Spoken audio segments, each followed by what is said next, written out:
นี้เป็นแผ่นอะคริลิกสีดำ5 มิลนะคะเดี๋ยวเราจะเจาะรูตรงกลางให้ขาดค่ะโดยเหลือขอบไว้ด้านละ3 เซนทุกด้านนะคะ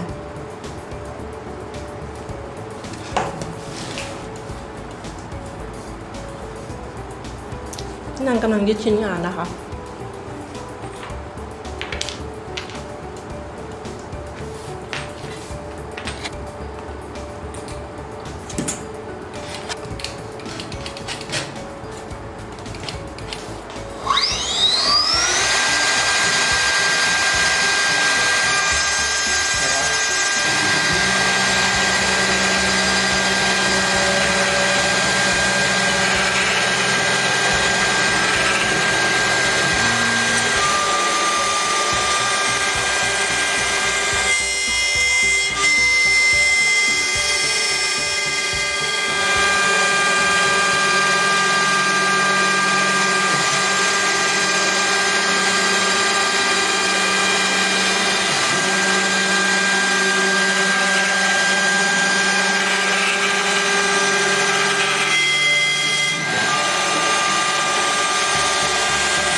เครื่องทำงานเสร็จแล้วนะคะ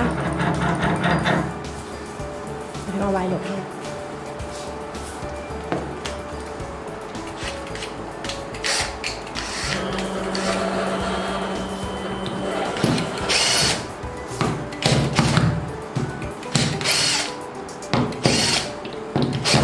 การทำงานวันนี้ก็คือตัดแผ่นอะคริลิกสีดำ5 มิลนะคะใ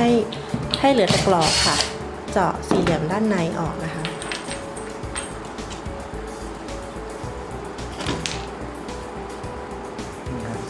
สิ่งที่เราต้องการเดี๋ยวไปทำความสะอาดกันปัดโชว์หน่อยนี่นะคะด้านละ3เหลือด้านละ3 มิล3 เซนนะคะพูดผิด3 เซนนะคะทุกด้านค่ะไม่โฟกัส